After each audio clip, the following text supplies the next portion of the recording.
Okay, good afternoon, folks. Our last week together, and I think I have two students so far that's went out and challenged the CLT, and both of them's done very well. So that's excellent work on your part. We haven't even covered off the last two chapters, and you're already doing well on it. So we are on chapters 8 and 9, and we start off talking about different types of scenarios or equipment and documents used in dispatch and tracking operations.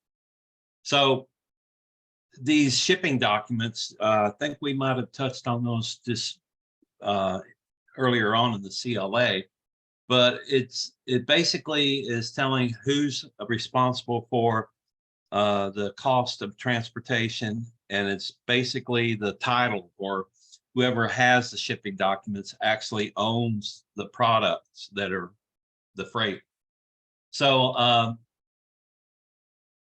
this basically is talking about scheduling when these different deliveries are going to happen. And you'll have either an electronic screen that you can print out and have your supervisors carry it up and down the dock doors, or they carry an iPad of some kind and they can see what kind of trucks are scheduled to arrive at different times. The traffic flow is really how you orchestrate the workload for the warehouse. So if you know that you're still working to get a order out to the dock so that when the trailer shows up, they can load it, and the truck driver wants to deliver a full trailer in that same spot, they have to set up their priorities. So it talks about the shipping manifest, and basically just like if it's a flight with people, if it's a transport of folks, there's a manifest of all the passengers. This is the list of all the items that's in the cargo, and it's for basically higher priority when it comes to ships and air. There's other documents that cover for the identifying the freight when you're using rail and using truck. But they are computer generated. Usually there's a copy for the carrier, however you're getting it, and then there's a copy for the receiving warehouse or distribution center. And this says that they used electronic devices to read, to scan and read barcodes to find out what all is in the manifest. So when you've got these high-speed small packages, but there's thousands of them in every FedEx, UPS, and DHL airplane and truck, they have to have a way to speed up the process of keeping track of what all is coming in and going out. So there's load weight limits, that's goes into play when it comes to air and truck. Seldom do you ever max out the weight on a ship or a train based on what their capabilities are. But on trucks and air, there's always a concern that you've got too much weight in the containers or in the trailers. And so that's another reason that the shipping documents are important, is when you enter into a weigh station or you go from one state to another, when you come into that state, they usually have a port or a weigh station so they can make sure that you're traveling legally. And there's a lot of reasons that they want to make sure that you're not exceeding the weight authorization. You got brakes that aren't designed to stop tractors and trailers when they exceed the weight.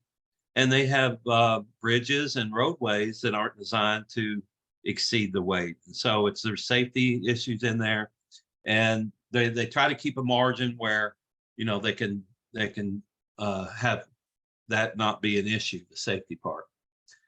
So when we look at the carrier freight bill, this is an invoice given to the shipper or consignee by the carrier as a request for payment of services. So the difference between this one and a bill of lading is this is a carrier freight bill. So the bill, when you're paying your utilities and all that, somebody wants paid. And so it could be an authorization, a digital scan or a check that allows you to be paid for your services. But that's the major difference in the action that's going to start with the different documents. Delivery receipt. This can be something as simple as a post-it note, and it's just stating that you've got all of the delivery was as requested, that it came complete, there was no damage. But really, when it becomes a vital document is when that didn't happen. And the majority of the time, there's something small like a dented box, or you might see a watermark on a box, or you might see where something looks like it's been opened. And so you can use this delivery receipt because that driver wants to go. I mean, they got places to be, and they have to stay on schedule. So you just make the notes of what the deficiencies were on that load, and you sign a copy, the driver signs a copy, and they can go on their way. The bill of lading, document issued by the carrier department and shipping department, and acknowledges specific goods are being received on board or for a ship, or it comes by truck or rail. And through bill of lading, invoices the use of at least 2 different modes of transportation. So, if it's a rail or plane, of course, you're going to have a truck that takes it there. But there could be instances. We had an exercise one time to see how many different modes of transportation you could use to move different kinds of freight. I think one of them was a shipment of BMWs coming from Europe. So they're not going to fly them there. So they're going to have a truck that takes them from their plant to the port, and then they're going to go on a ship, and that ship's going to bring them to New York, and then they want to send them to California. And so a truck takes the cars from the ship over to a railhead, or if they go on a railhead at the port, most seaports have rail capability. And then the train takes them all the way across to California. And then when it gets to California, the cars get put on trailers and get taken to the dealerships that are going to take possession of them. So you really need to have the documentation that's going to show each one of those different stages in that shipment, and tell who's going to be responsible for making sure that it's in pristine shape. So if it got damaged, say on the ship, then the truck or the rail that picked it up from there would give a indication that they received it in a less than perfect condition. And so as you go along, each one of the inspections are going to pick up where that it got damaged on the boat, and it wasn't their fault, just for insurance purposes. Yes, when we met last week, I had the same situation. I see a iPhone 13 Pro. I didn't know who it was, so I couldn't give that person the credit for attending the class and getting video credit and all that stuff. So if you could identify who you are, It's Sophia, Mr. Yancey. Yeah, you were the last. Sophia. Okay, thank you. I'll make sure I go back and get you credit for last week too then. Okay, thank you. Okay. And so on the documentation, it's vital that you have these inspections anytime there's a change in the mode of transportation. So now we got routing, and there was a major job opportunity here in Indianapolis for like 4 people I saw last semester for routing, transportation technicians, and transportation managers. And they were working on coming up with alternate routes for all the construction that was going on downtown. And so they had to come up with, have people that would either go out and physically recon, look at what's going on in the road department, or knew the technology well enough to check on the status of construction and all that, and traffic, the time it takes. But there was I believe it was FedEx that did this. I could be wrong. It might have been Brown. They did this experiment to see if they could take right turns every time they come to intersections, if they save time or fuel. And even if the address was a left turn, they took a right and made a box around to where they were making right turns to get to the address. And they actually programmed all of their routing to do that. And what they found, that there was less wear and tear on the vehicles because they weren't holding the brakes, waiting for a left turn. There was less fuel consumption because the truck wasn't setting and idling. And there was less time spent in traffic because they weren't waiting to make a left turn. So, I mean, the software was smart enough to know if there was like a 2-lane left turn and the address was right there, it would make those indications. But for the most part, they just made right turns, and they were a lot quicker and a lot cheaper on their deliveries. So they have to come up with the distance, what kind of requirements a customer has when they're making these deliveries. If you have available drivers, what size of a trailer you can use as their construction. Is this going to be less than a trailer load? So you're going to have 1 or 2 other customers that you're going to interact with and stop and take a pallet or furniture or whatever off of your trailer. Or is it a multiple day trip? Like, is it over 300 miles? Is this going to take us out, a couple states before we can get it there? So when they're trying to design the route, a lot of this has to do with what the product is that they're moving the freight, and what the customer's desires are. Does it need to be there in 2 days? Need to be there overnight? It kind of limits what different types of transportation you can use.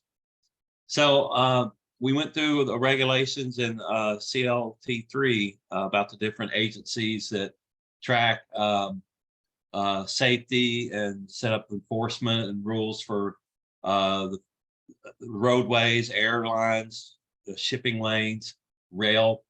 There's a lot of talk about the folks that are supposed to be enforcing rail standards with 2 derailments in Ohio in 3 weeks. There's the Secretary of Transportation and the Department of Transportation overall has responsibility for any interstate traffic, but particularly for the rail. And I might have mentioned this when we were talking about different modes of transportation, that there's only 4 major companies that own all the rail. And so it is like the 1800s when it comes to the monopolies that those 4 different companies have on what is able to go by rail, and how they inspect, and the safety and their rates for leasing the rail. All of that comes into play when you're using that particular mode of transportation. But the regulations are set there that's supposed to prevent these instances that they're running into with safety factors not being abided by. I think we talked last week even about they had wayside alerts that went off and were picking up high temperature bearings in the rail cars, but they did not stop it. And so there's probably some neglect in there, or that went along with the mechanical failure, that there's plenty of area there that you can spread the blame. So we also talked about hazardous routing, hazmat. You'll see signage out on 465 that says that is the route that you're supposed to be on if you're transporting hazardous material. It's supposed to be outside of urban and city and residential areas. And the only way that they can come inside the circle is if the delivery address is there, and there you have to take the most direct route from the bypass to your delivery address. And so maybe they're looking at what the population of those towns are in Ohio, and those routes are approved for hazardous transport. But if the tracks are not safe or the equipment that's operating on them, you don't, nobody got killed or there wasn't anything that was released as far as hazardous material on the second derailment. But that goes to show that there is something going wrong with the maintenance, either on the rails or on the equipment, to have them that often. So this yard management system, this is usually the responsibility of the supervisor that manages the dock. And so as they have these different scheduled times for deliveries on trucks that go out and trucks to come in, there has to be somewhere where these people wait their turn. And if you have had an issue, say the power went out in the warehouse and you were unable to do any loading or unloading, there was no lighting, and it puts you like a half hour behind. It doesn't matter that happened, because those trucking companies want that trailer prepared to go so they can get it to its destination on time. And they want your dock available for them to back their trailer in so they can disconnect and go to their next stop. So they do pay fines depending on how long they were there. It's usually in 15-minute increments after the scheduled delivery that you start paying these fines. And somewhere, I think the cheapest I've seen is $300 for 15 minutes. And so the truck gets paid, the driver gets paid, the fuel gets paid. And that's a very high cost. Say if you've got 10 trucks sitting out there idly waiting to get into the dock, $300 every 15 minutes, $1,200 an hour times 10. Somebody would be unhappy when their budget gets blown on just having a power outage, but that's kind of how sometimes that's the way pressure of moving things on schedule. That's the way it works. So different types of tracking systems. We talked about the warehouse management system. When there's product that's within the warehouse, they know exactly when it got there, where it was staged, where it's at on the shelf. And then if a customer orders that product, they know where to go find it on the shelf, and they know if it's all there when they get ready to ship the order out. So it's the same thing when it comes to the transportation management system. It's crazy. Now they have satellite tracking for all trucks and all planes and all ships, and they can get real time where that truck is, how fast it's going, when the last time the driver took a break, if the engine's overheating, if they're getting poor gas mileage because they're not driving the equipment properly.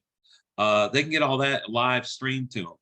And if the driver's coming up on a mandatory break, they've been driving for 10 hours, they tell them, hey, next exit, you need to find a place to pull off because we're going to shut the truck down. Remotely, they can shut the truck's ignition or fuel system off, and the driver wouldn't be able to move it. It'd go into like a slower moving limp mode until they got the vehicle off the road and was able to take their break. We discussed this ISO container before, and that's like the International Standard Organization. That's ISO. And that's one of the things that make your CLA and your CLT certification so attractive, is that you meet several hundred check marks on that 9,000 ISO inspection that most organizations want to have. That means that you're able to do business with anybody in the world. So these ISO containers are either 20 foot or 40 foot. And it mentioned here that they're 53 foot, but if it's going to go on a ship, it's either a 20 foot or a 40 foot. They have to be able to lock two 20s together and then put a 40 foot on top of it to kind of get that Lego kind of durability and that connection, so that when it gets out to sea and it's getting shifted around and stuff, it doesn't move. The 53-foot containers, those would work if you're delivering by rail or truck. And depending on what's in there, it's those 53-foot add another 2 to 4 pallets of whatever the product is.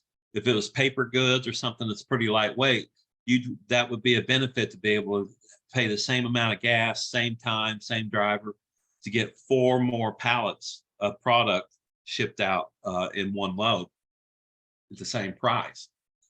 So it talks here about a swap body, and this is a container. This container is used primarily in road and rail modes of transportation that conform to different international standards. The container is transferred from truck to rail by an overhead crane.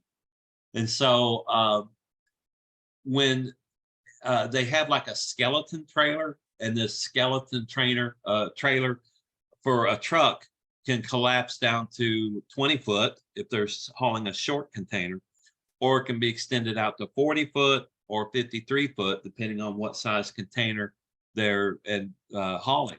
And so it's a versatile trailer for actually setting a container on top of it. It doesn't have a floor, a deck of any kind. It's just the outside frame that the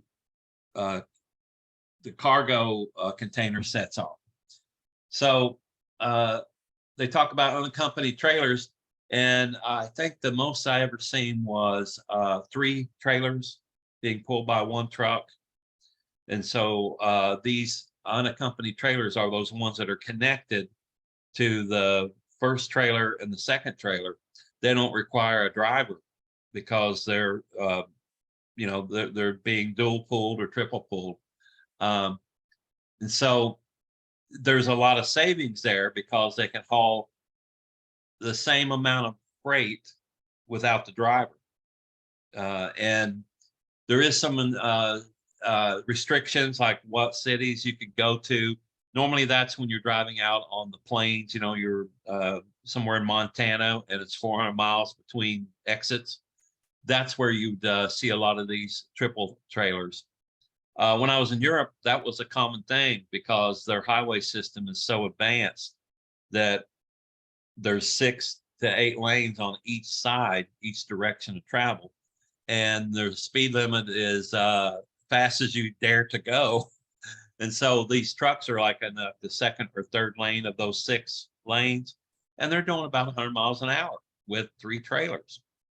So it's the roadways are wider, and the elevation and the curves and everything are designed for high-speed travel. The gantry crane, we mentioned that when we were looking at the CLA 3, the different types of material handling equipment. And it's also called a straddle carrier. The gantry crane is used to lift containers and swap bodies. It straddles the containers to quickly move trailers between road and rail vehicles. And so this is a what actually picks up these containers and sets them on the train or sets them on a truck. And then a grappler hook, similar to the gantry crane, but specially fitted to handle swamp bodies. It straddles the vehicle and hoists the swamp body. And so this grappler hook lift has like a hook or something that fits into the corners where there's connections to attach it to a trailer or to connect to these high. They lock together, and this has a different type of a hook on the end of it. Reach stacker, this is like the forklift that actually can pick up those containers. It's a monster. It's a heavy duty truck used to transfer containers to and from the road and rail vehicles, or to stack containers on top of each other. They call it a truck here, but it's a forklift is what they're talking about. And instead of having just 2 hooks or 2 forks, it's got 4. And so it can pick up an automobile. It can pick up a whole trailer and put it on a train, or pick that trailer off of the train and put it on a truck. These are pretty interesting. The transfertainers, these are used to transfer containers from sea vessels to road or rail vehicles. And there's a picture of it here on our example. Let me see if I can blow that up a little bit. And you see that these crane items here is what they're talking about. And they actually have rails that they can go back and forth where they can center themselves on the ship. And as they go through the containers on the ship, get a row of those off, they can go forward a little bit and start on the next row of containers. And they stack them either, if you look behind it, that looks like rail cars that they're actually dropping the containers on, or they could drop them on truck trailers. Just depends on which the next step of transportation is. So I already talked to you about the skeletal trailers. The extendable trailers are skeletal trailers that can be shortened or extended from 20 foot to 53 foot. And this double stack, the rail system here in the United States is strong enough that most of the time when they put two containers on top of each other, they're empty. But it's saying that our overheads and our bridges are high enough to clear two containers high. And there's very few other countries that can do that. Of course, we know about customs. Those are the folks that collect tariffs and they inspect incoming loads to make sure that there's no harmful ingredients or there's nothing that's not supposed to come to the country. Rolos or ro-ros or roll on, roll off. They have these where there's either a large lake or there's a body of water, like for Alaska. There's very few roads that go all the way through Alaska. Well, there's no roads that go all the way through Alaska.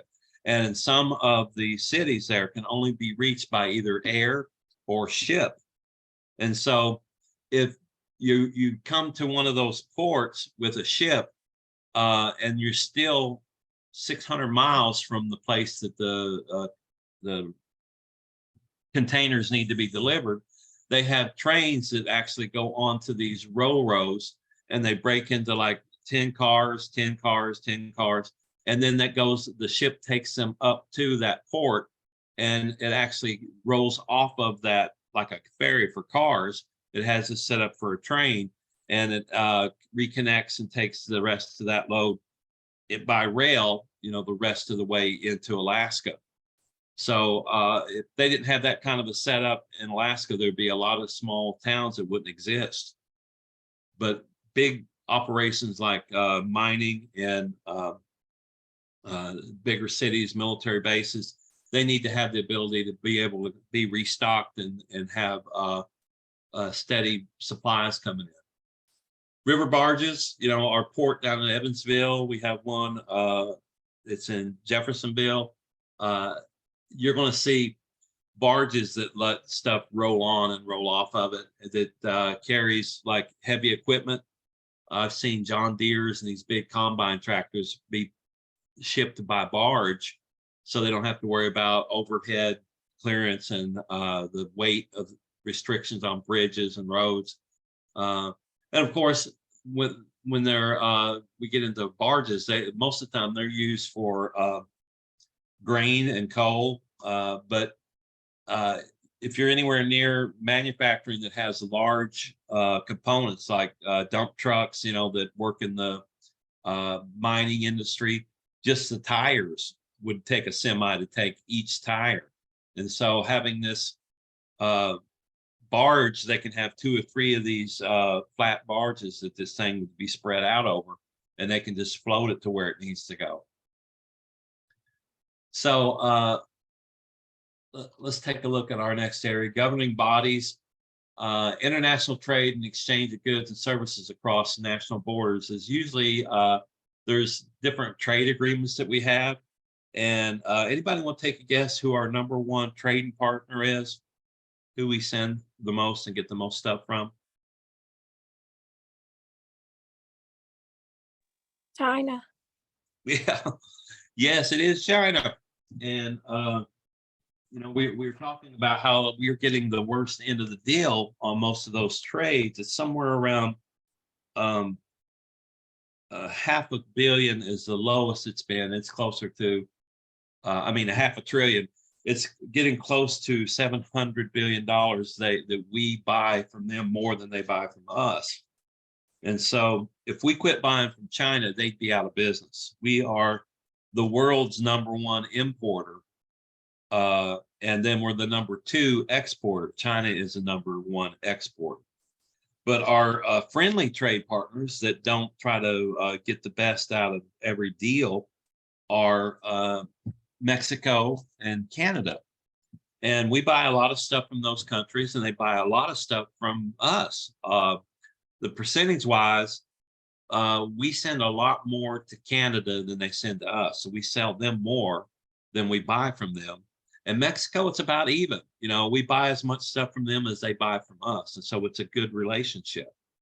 So you have to have these different rules to keep people honest. And supposedly the World Trade Organization, the WTO, is the folks who keeps it fair. And the bad part about it is if you are a member of the World Trade Organization, you know, one of the permanent members is what they call it. I believe there is 9 countries. There's only 9 countries. There were 8 for, 70 years. And the Clinton administration helped get China recognized as a World Trade member. And so those 9 members are the ones who make the rules. And if it's one of those members, and we're usually in the middle of that too, we've been caught, not really being fair with other countries. It's hard to hold them accountable if they're one of these permanent members. And so anytime we go there and complain saying, hey, China is when our products get over there, they put it in a warehouse and they don't let their population have access to it. And then they send it back saying that nobody would buy it. They do crazy stuff like that. And there's no way that we can enforce fair trade if they're not, we can't go to the WHO. But the WHO is really like a bank because the smaller countries don't have the money to do all this international movement, this trade. And they get money from the WTO to help them transport and to produce and try to boost their economy. And so the US puts the most money into that bank in the WTO. And we don't get much benefit back, except we're trying to help other countries feed their population and grow their technology and all that. Trade regulations. Honda, let's say Honda, and this is kind of a pretty decent company. Let's say that they're only allowed to sell 200,000 Celicas in the United States. So they ship them all over, they get them on the train, they get them out to the dealerships. Is that the only way that they sell their cars here? I mean, because if they ship one more car, then it's like a $10,000 tariff on each car. And so they have to keep their imports down to that number that they've agreed that they would send here. How do they bypass that where they don't have to pay a tariff?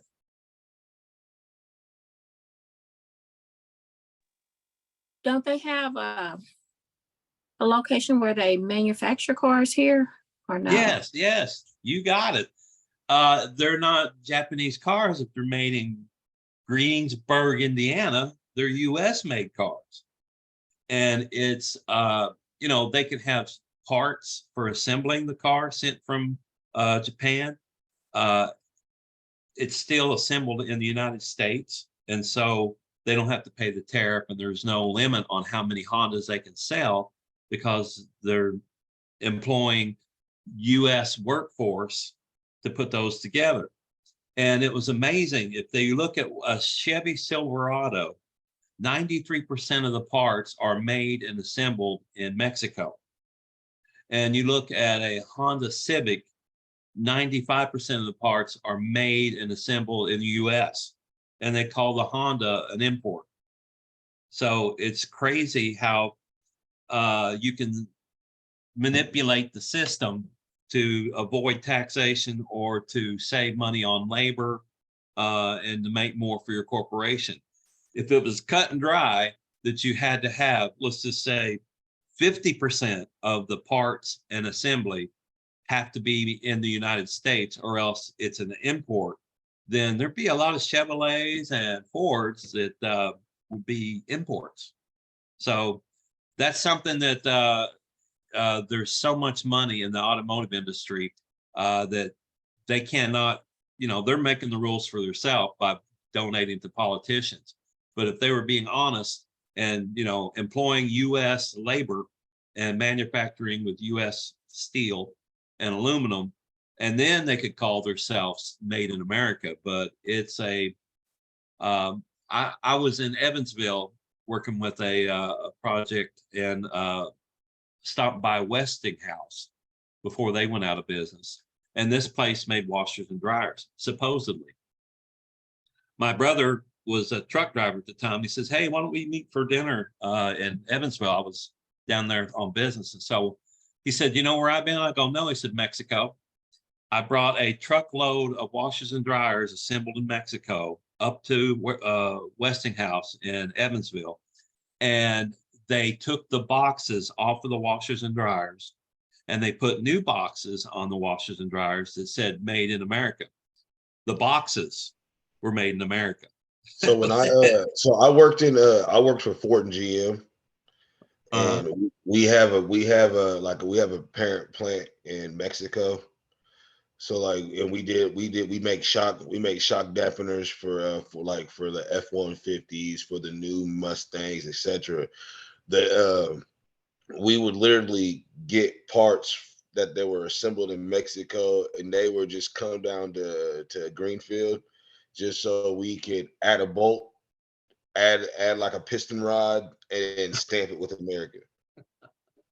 Yeah, but initially the whole part was built in Mexico, but they did that so we can, resell it as American parts. Yeah, I mean, I've heard tales of they just put a sticker on something that said made in America, and that was the sticker they were talking about, but it's stuck to, a major component that's going on, a vehicle or something. I mean, if they just be honest and let people decide who they wanted to do business with, they should be able to tell you this vehicle is made with US labor and steel and assembled in the United States. They should be able to tell you that. Instead, you have to do some deep dive research and find out, that the majority of it's coming from either Canada, Mexico, or Japan.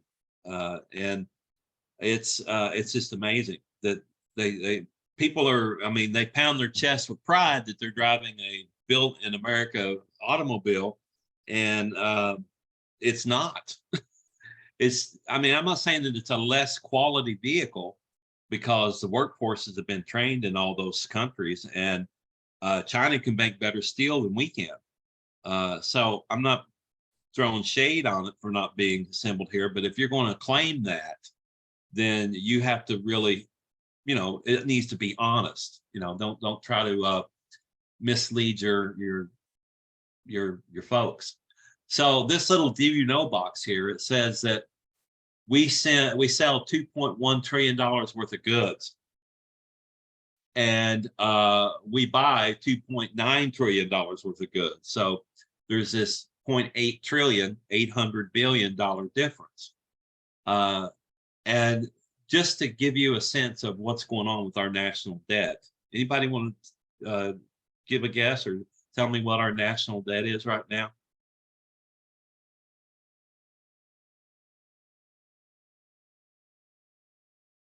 I mean, there's no wrong answer. It's north of $30 trillion, 30 trillion. And I mean, in my lifetime, I go back to the first time I voted was when Carter got elected, and that was like 1977 or 8, and the debt was a major issue. It was like 200 billion, and they were all screaming about we're never going to be able to pay that. And 200 billion, that's not even the interest for a day on our national debt now. It's crazy what makes $1 trillion. To try to put it in perspective, if you were born and your first word was the number 1, and you started counting your entire life, you wake up, eat something, start counting. Your whole purpose in life is to count. You would be 38 years old before you got to 1 billion. 38 years of counting daylight to dark to get to 1 billion. And so how many billions are in a trillion? I didn't turn this into a math thing. It's 1,000. So we have, it's just a phenomenal, it's mind-boggling about our debt. And it keeps getting passed over to other generations and other generations. Our parents and our grandparents, they didn't balance it where there wasn't any debt. And who do we owe? Anybody want to take a guess who we owe? When we say we got a debt? Uh-oh, I lost somebody. I must have been getting too deep into the econ. China is our biggest, note holder. They bought U.S. treasuries and bonds. And if they collected, we would have to sell national parks and federal buildings and land to try to come up with the gold or the property to pay it back. It's for your econ class, when you go through that, you probably won't sleep very well for a couple of nights. It's breathtaking. So moving along, we've got free trade agreements still with Canada and Mexico. It was NAFTA. It's been updated to be a little bit more generous to the United States. And we also are trying to include some more South American countries. We want to try to get Brazil in there and some folks that we do a lot of business with to try to get this same type of a free trade where there's no customs and there's no tariffs between these different countries. The certificate of origin. Do you remember us talking about that earlier? Somebody want to take a swing at what that is? That's the country where the product was manufactured. You, sir, are correct. When I was just talking about all these different parts coming from different places and then calling it a American made, all you have to do is look at the certificate of origin on the components, and you find out that 75 or 80% was made in another country. The reason they need this is, one, there has to be like a responsible country if they send something like a virus or a chemical, or they send products that have lead-based paint or something like that in. So they have to have a country that's responsible for the manufacture of it. And there's other reasons, like for taxation and for tariffs, and depending on what country it comes from. We were getting stuff that was being manufactured in North Korea, and then the North Koreans had a trade agreement with one of our partners that they traded their products, and it ended up coming to the United States when we have a trade ban against doing any business with North Korea. And so just like that camouflage on how do you make a Chevy or how do you make a Honda, the same thing happened with the components in an electronics type product that came from North Korea. And so the certificate of origin got altered. It didn't show that it was coming from North Korea. It showed it was coming from one of our trade partners, and they had to prosecute all the way back to remove that item from our shelves and to punish the country that allowed that forgery for that certificate of origin. Okay, so here's a quick little activity we want to do for this chapter. And it's sort of just us, I'm going to try to see if this is going to work. Let me see if it's not showing up as a PowerPoint presentation. It's trying to work some other way. But let's just go down these buttons. Usually I can drag and drop them over there. I'm just not acting right for me. So let's look at this first. Let's read the numbers and see which one of these definitions would go with it. And so we got the height and width is consistent and has lengths of 20, 40, and 45 feet. That probably should be 53 feet, not 45. So what is this that they're talking about? which one of these buttons. We got shipping manifest. Let me make this a little bit bigger. If you guys are going to try to see this to play at home. Okay, and I'll see if I can scroll it down. It's this ISO container, right? That's what we talked about, that it could be 20, 40, or 53. I think that's a typo for 45 foot. But it has to be able to fit on a train or a truck or a boat. And so that's where that one's at. So form provided to the government, which verifies that the goods were produced within a country. We just talked about that one, right? So let's scroll down and see if we can see which one. I see it at the bottom there, right? Certificate of origin. So third one, let's see if you folks can answer it. Trade agreement between US and Mexico and Canada. This is the old one, old trade agreement. Somebody want to key in there? Did I lose you? World Trade Organization. Close. This is the old definition. Remember I said they just upgraded it? It's NAFTA. So that's the North America Free Trade Agreement. So on this test, when you're taking the CLT, you're going to have to write a dated answer. It's not the real organization anymore, the real trade agreement anymore, but that's the answer to the question they're offering. Straddles the containers to quickly move trailers between road and rail vehicles.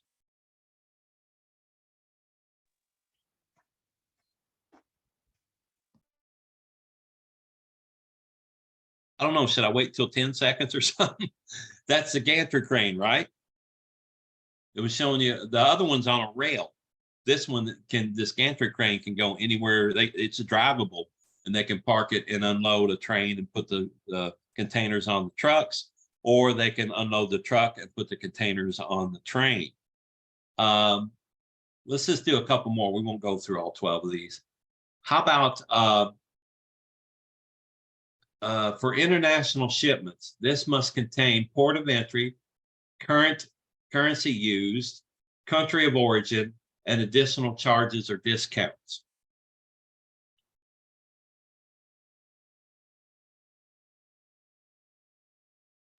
The commercial invoice. One more time. I think you got it. I said the commercial invoice.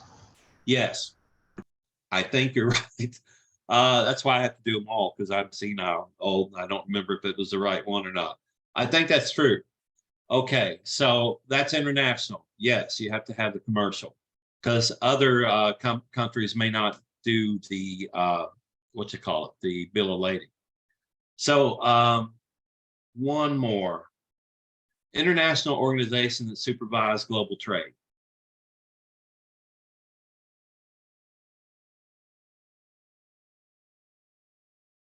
Somebody used that a while ago for China or Mexico and Canada. WTO. It is WTO, correct. Okay, so I can send this to you so you got some kind of a quick refresher on the different terms that are associated with Chapter 8. But in your textbook, it has everything that you need. If you just look at the, take a look at the little vignettes, these little highlighted boxes. And then if you look at the section that has the terms to know in each of the chapters, you'll be in good shape there. And could somebody kind of, let's take a little breather here before we get into 9, which isn't very long. But could somebody who has attempted the CLT kind of give your classmates some kind of a feedback on what to expect, or what you wasn't anticipating seeing and it was a surprise, or how you prepared for it? Somebody want to share that experience? Sure, I will. I heard somebody start talking, but it's very low. Oh yeah, that was me. Okay, go ahead. As far as the CLT, I mean, the book itself, I mean, like I think it's most is the most informative when actually taking the test. But the test is just a little bit of more technical. It's not as the practice tests that you take when you use the Opus. The Okay. actual CLT is more a technical term, like, and then the question is gonna it's not gonna be structured in the same way. So you can't get used to taking the practice test and then it'll be enough. I got you. So, And so they test but your, the way I prepared for it, I just go ahead. I'm sorry. well, basically, if you know it and you learn, if you know it, you're not gonna have any issues. You'll recognize it, but it's not gonna have any familiar terms that the test, like on the practice test, they if you take that test and you assume that if you do well on that, you're gonna pass the test. It's not gonna even remotely identify with that at all. So, And the wording gonna be different, and it's gonna be so different and so isolated that you're not gonna know that that question mirrors any other question that you already taken, because they're gonna take so much out. But the good thing about the CLT is that a lot of times when they ask you the question, the answer is probably going to be within the question that they ask, or it's going to be the next question. So if you read the question fully, you can pretty much weed out the answers. and just like on the CLA, it lets you mark questions you want to come back and revisit, right? Yeah, you definitely want to take advantage of that, because a lot of times, a lot of the questions gonna have the answers in other questions. Yeah. So you're gonna get You a want lot to of those. know. Go ahead. You want to know.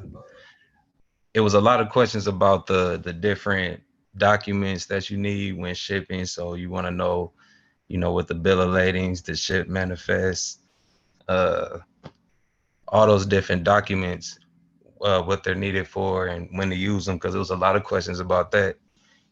Knowing your conversions from meters to feet, and I think that was it. Meters to feet was most of them. So knowing your conversions between the two, yards to feet, and all that, and I think you'll be all right if you did the practice quizzes and you brushing up on the documents. You should be okay. Now, when you did that, those conversions, they actually had the equivalency. They had 3 feet equals 1 meter, and 1 meter equals 3 feet was part of the question. And there's a calculator that's in that question too, correct? No, I didn't see the conversions on the. It was a calculator on there for the whole test, but it wasn't. There was no things on the side there, so I didn't see So that. the way when I took it, and the way that my students explained afterwards, is that it's almost in bold print after the bottom of the question, and it would say something like a liter is yada yada yada quarts or ounces, and 68 quarter ounces equals yada yada liters. The problem was you had to figure out which way to convert it, whether it's from standard to metric or metric to standard. And so if you did it wrong, you converted it the wrong way, then that answer is one of them that they offer you. They offer you the perfectly wrong answer. And so it's really trying to make sure that you look at the conversion and go the right way on it. But I did, when I prepped for it, I memorized all of those conversions. And I found that I didn't need to, because they made it part of the question for the most part. The only other thing I'll add about it, and this might be the biggest difference between the CLA and the CLT, is the CLT is testing you for your potential to be a supervisor or a manager. And so the questions are written from a standpoint of use of critical thinking. And so they're trying to put you into a situation where they've taught you all of the things that you need to make a decision, but they want to see how you think your way through it and what kind of decision you come up with. Because some of those answers could be correct, but they're not the most correct. Is that kind of the way that you were reading some of those questions? Is they're asking you as a supervisor to come up with, use critical thinking and come up with the best answer? Exactly. And you're So right. for- They got some of the answers are fitting to like what you were actually like. Like what your initial thought was of your initial answer, they got answers that are actually wrong that give to your initial thought. So Yeah. right. So they will That's really- mislead you with the exact wrong answer that if you weren't looking at it in the right direction. And so for my students that have no industry experience, the CLT is a real challenge. And there's some things that you just cannot study for. You have to see that question and you have to use your own developed thinking to come up with what your answer is. And so, I think I usually have about a 85% pass rate on that. And sometimes to get to there, they have to take it twice.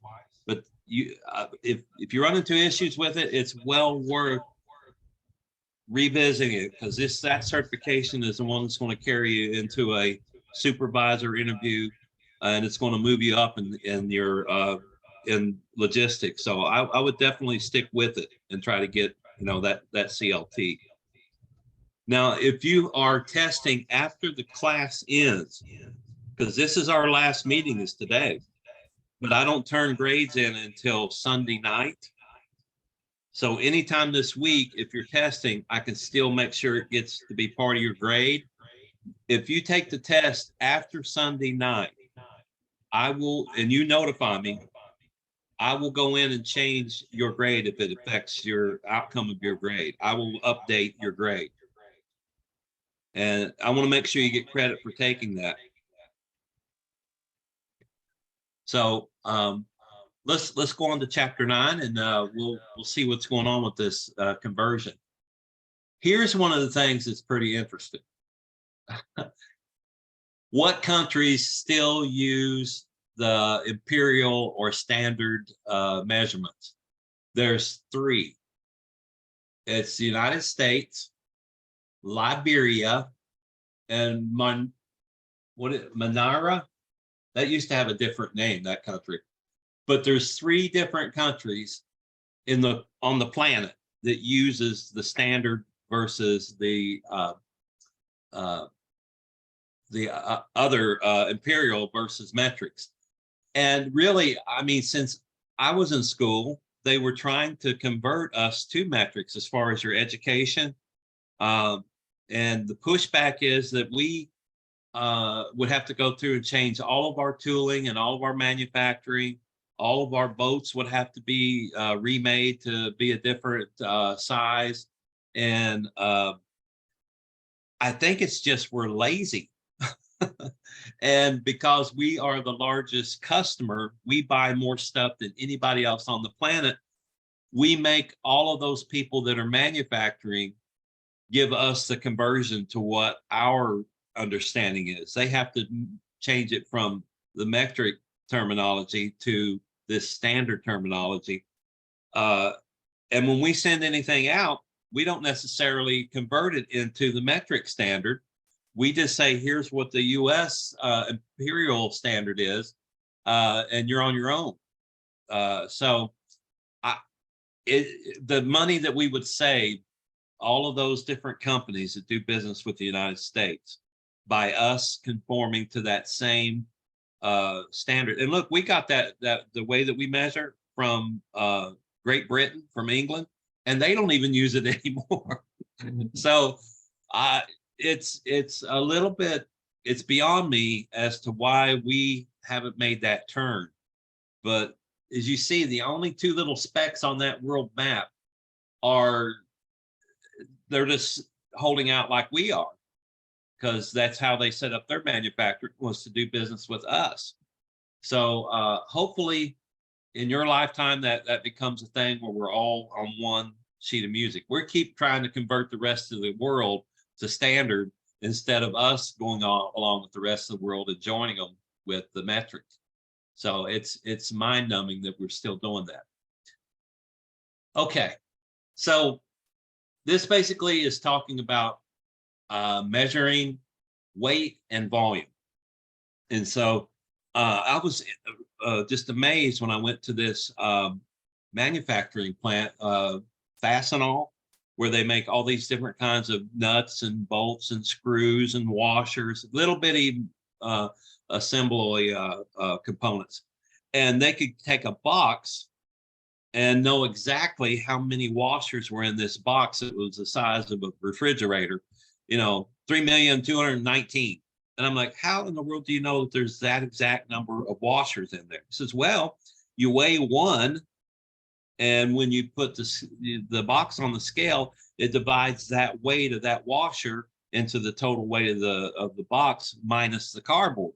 And it tells them exactly how many washers are in that box. And so that's why weight is one of the important measures that's used in making sure that your inventory is correct, and making sure you're manufacturing, you're shipping stuff out, that it's correct. It's by weight. Instead of somebody out there counting each one of those beans, they know how much a 1,000 beans weighs. And so they can use scales to count. And on the flip of that, it's giving us a first swing at different types of scales that are used. This bench scale is similar to our bathroom scales. It's used in doctors' offices and stuff. And so it's got like a platform that you stand on, if you're going to a doctor's office, and they can read what your weight is. For small packages, for postage or whatever, that's the kind of scales that they use when it's a one each kind of a situation. Then they have floor scales. And let's say that you're recycling and you picked up a whole bunch of aluminum cans, and you're going to turn them in for charity, or you just want to get them out of your basement or your backyard or whatever. And you show up and they weigh, for the most part, they have you drive across a scale. Your car is getting weighed, and you're getting weighed, and your cans are getting weighed. And then they have you drive off the scales, and they take the cans from you, they take them out. And then they have you go back onto the scale, and then they weigh the difference. And I was collecting or turning in cans for a church. My daughter went to a preschool that was at a church. And so one of their fundraisers is all the kids would bring stuff in and recycle every week. And so they got this, I think it was something like 20 huge lawn bags full of cans. And they asked if somebody had a truck, if they would take and recycle them. And so I volunteered to do that. And I was surprised that they had me drive up on this scale and then unload the stuff and then tell me, the weight of the cans. I said, wouldn't it make more sense for us to put the cans in that container that you just put them in? It was like a huge dumpster kind of thing. And they had the dumpster setting on the scale, so they already knew how much the dumpster weighed. Say it weighed 400 pounds. It would be a lot easier to get a very exact weight with a smaller container than a 3,000-pound vehicle with my lard butt sitting in it. So anyways, they said, no, this is how we always do it. And this was like a Wednesday afternoon after I got off work, I did this. And there was a gentleman in front of me and a gentleman behind me. And when I got there, these two guys were sitting outside of this office where they weighed stuff. And they were having a couple of adult beverages, a couple Budweisers. And I said, hey, how you guys doing? They talked to me. He said, yeah. And so when I went in there, he says, well, I need you to go get your registration and your insurance. I go, what? He said, yeah, just to prove that who brought these aluminum cans in, we have to connect that to your vehicle registration. And I said, okay. So I go back out to my vehicle, I get my registration. And when I came in, one of the gentlemen who was drinking beer was standing by the counter, and I got in line behind him, and the other gentleman got behind me. And so the guy in front of me had a like a Kroger bag, and it had like 2 empty beer cans. The ones that those 2 guys just drank, they still had moisture on them. And so those were getting weighed, and the guy gave him like a debit card, a little plastic, a piece of paper card. He says, the ATM is out in the parking lot. Here's your payment. And so I got up there, and I said, well, how many pounds was that?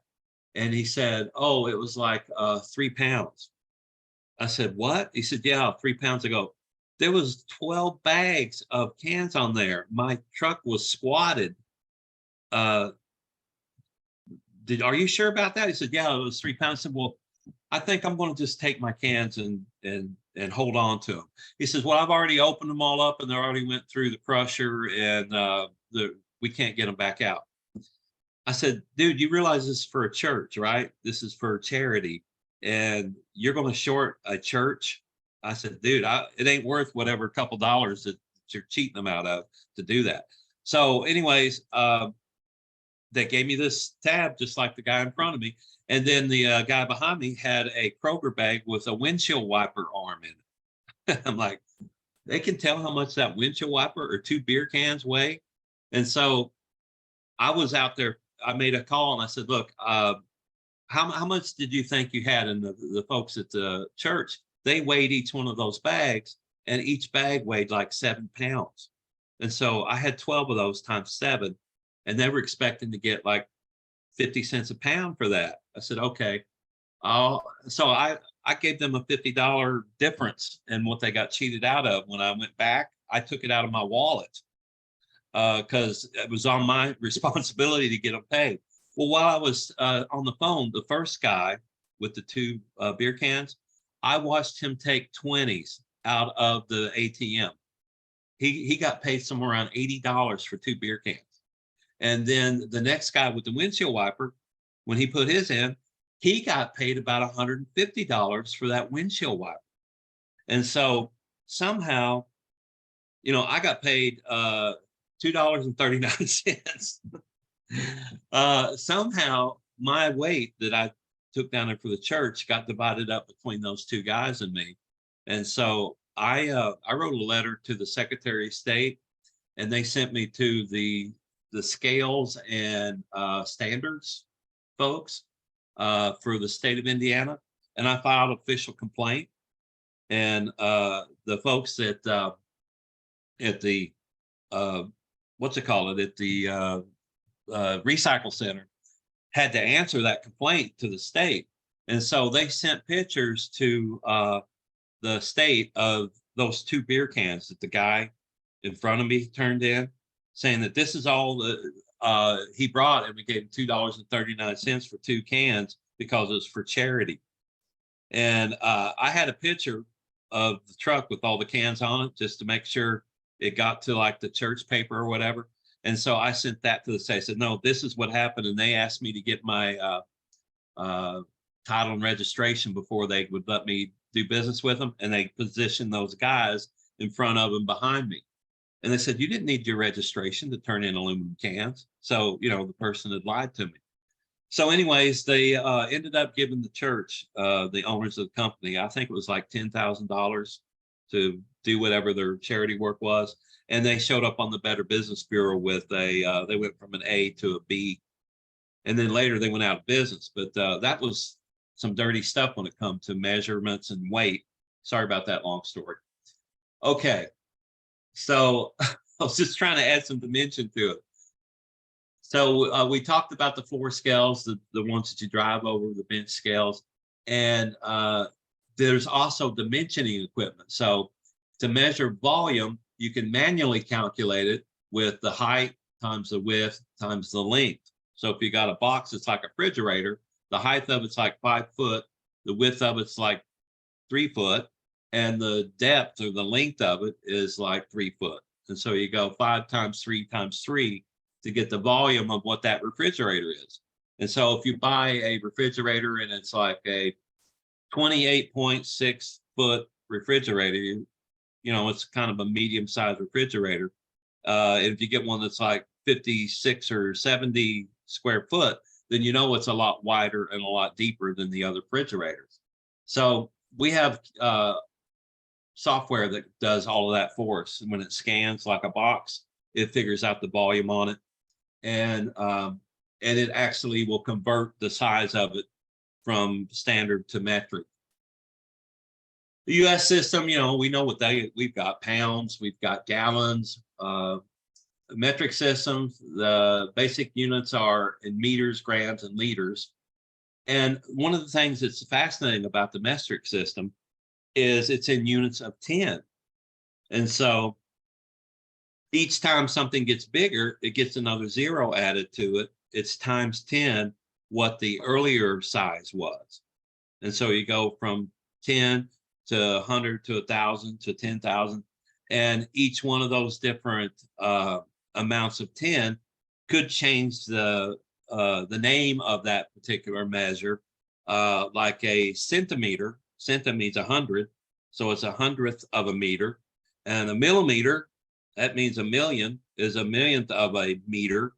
They just make it so simple. You know, if we actually could figure out what a meter was, then we would know what a centimeter and a millimeter was, based on knowing what the meter was.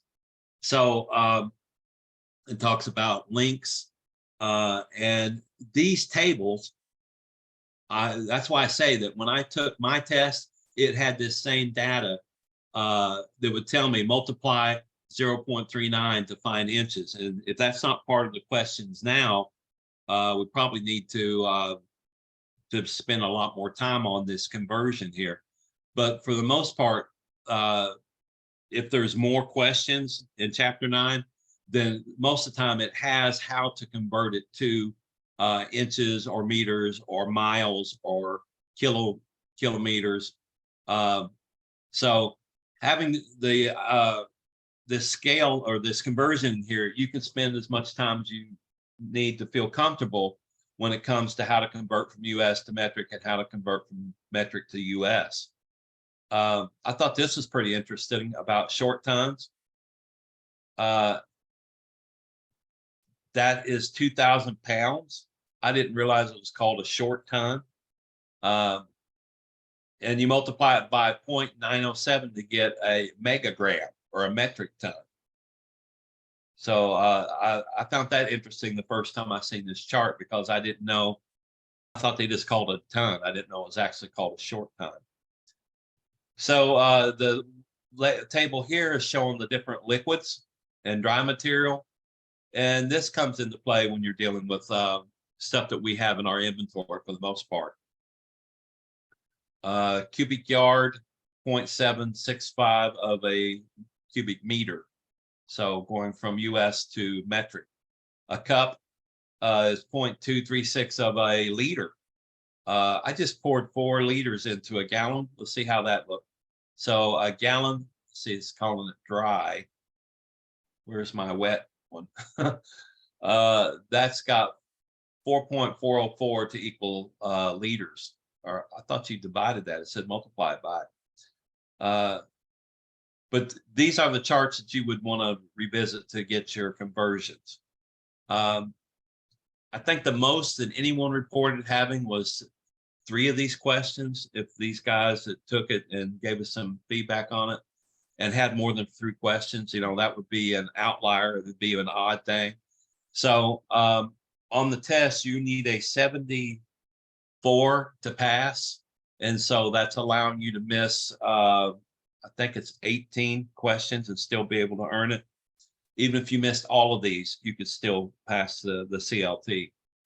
But from the most part, it's going to ask a question like, you have a pallet that is 1 meter high, and you're trying to put it on a shelf that is 5 foot high. Will it fit? And so at the bottom, it'll say 1 meter equals 3 foot. And you can do the short mental math and let's say, yeah, 1 meter is 3 foot. It'll fit in a 5 foot shelf. Not that simple, but that's basically the pretext of how that question gets written out. So chapter 9, let me see if I had something over here for chapter 9. No, I think we got that covered. So we've went through the different CLT components.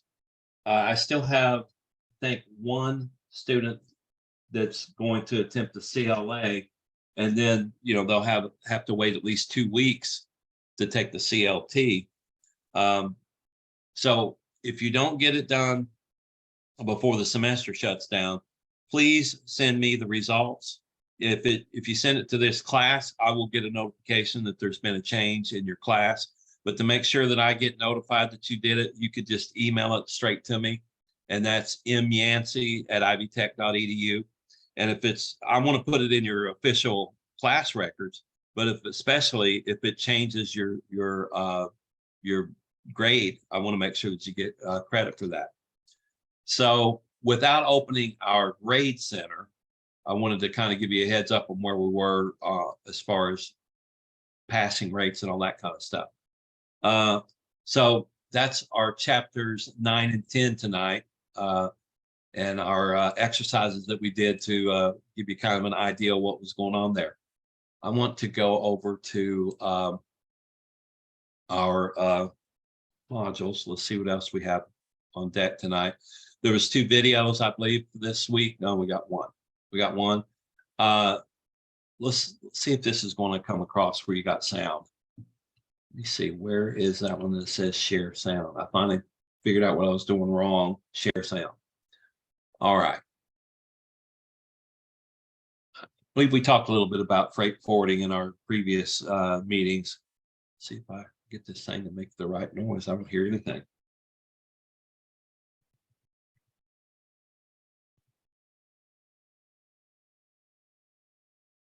It looked like the video was on mute.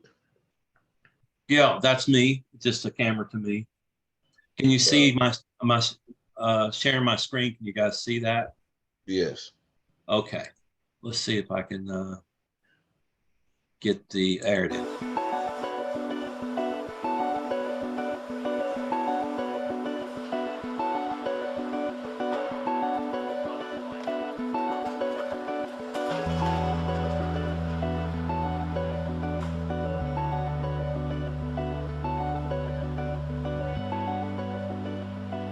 Hildy Hansen got involved with the foreign trade zone because we had a problem. The problem was the expense of freight forwarding or moving our freight into North America. If we had a facility in Canada and a facility in the U.S., Murphy's Law, Murphy's Law says that your smalls and larges are going to be in Canada, and your mediums and extra larges are going to be in the U.S. An FTZ is a foreign trade zone, and it was a program that was established in the 1930s to encourage both international trade and U.S. employment.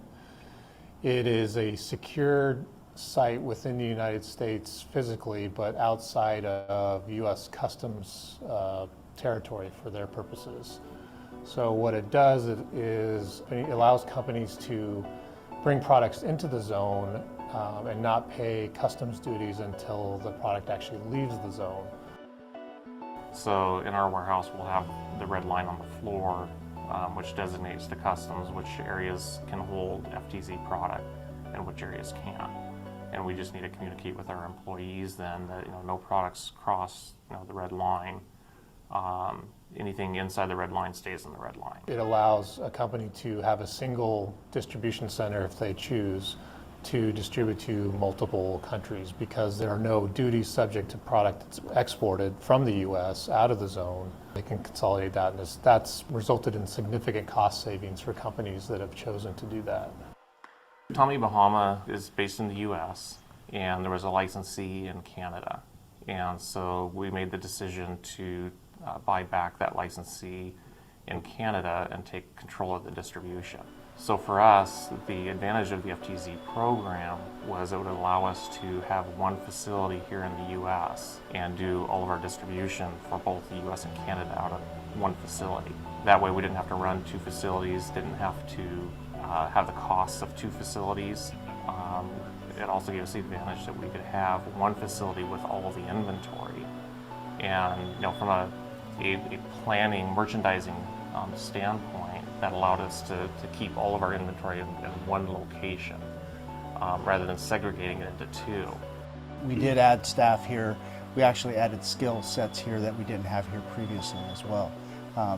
Before, when we were just using basically a typical importer, broker forwarder relationship, we now, pseudo act like as our own broker.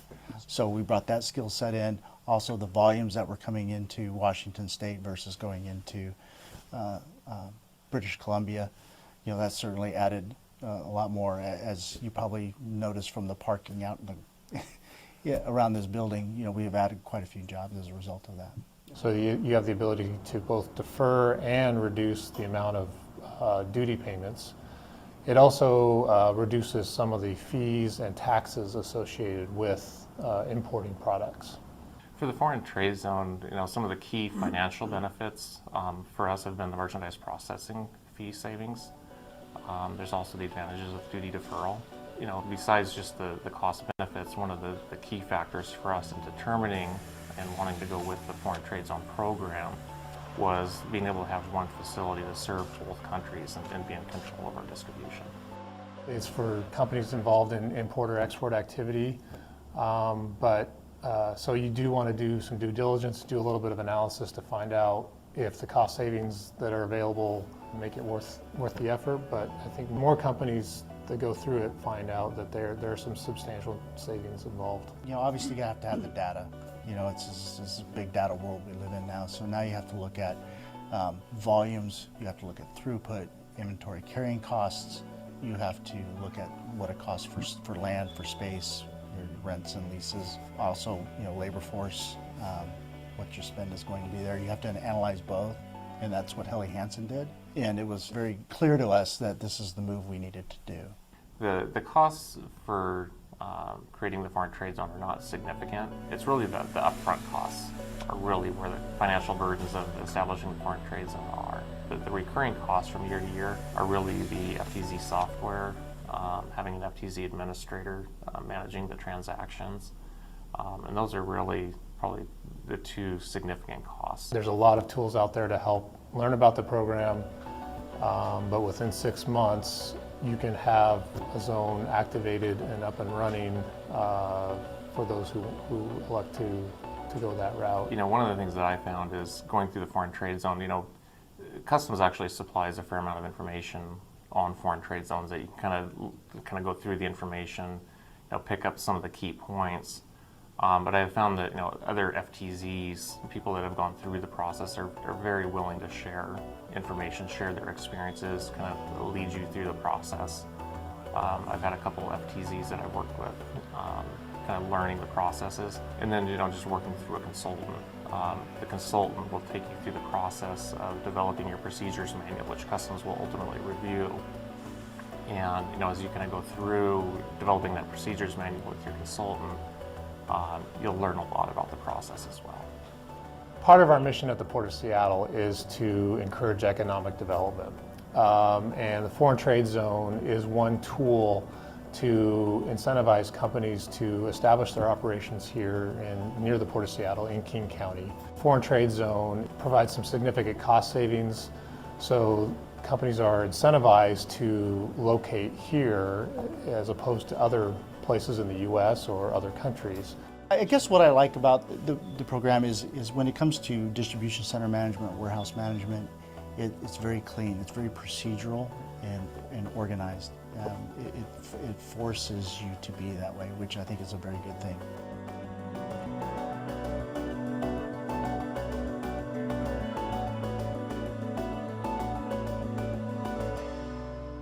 Okay. Yeah, that's one of the ways that we can, we try to get this same type of a setup in other countries that the U.S. does business with. And if they're a part of our trade agreement, then that's one of the things they agree to. So we can send product there and not pay any kind of tariffs or any kind of fees on it, as long as it goes into that property that's sort of like an embassy, where there's not a, even though it might be in France or England, it's U.S. territory whenever it's inside that free trade zone. So that, I think they asked maybe 2 questions on mine about it. That's why I wanted you to review that video live with us. So looking at the syllabus, we've got the grade structure is these class exercises. When you come out and you spend time with me, you get points for that. And we give you points for the videos that we had assigned that week. That counts as in class. And then the discussion boards, we did the different projects. There was 6 of those. And then these are the quizzes. There were 10 for your CLA. That number's not right. That should be 19. And 9 for your CLT. And that's the total points to get 1,000 points. And based on our standings, it looks like about 3/4 of the class is an A or a B. And the folks that don't usually join us, and I've tried to, track down, it's hard to keep them updated because they have to go through those in-class exercises that you folks got credit for coming to class. And so we have the only one that a couple of you haven't got done is this CLT results. And like I say, when you send me your results, you'll get credit for that assignment as well. Okay, I'm going to end our recording to answer questions. Good luck to you on your test. If you've already taken that, then we're good to go. I'll just be talking to the folks here about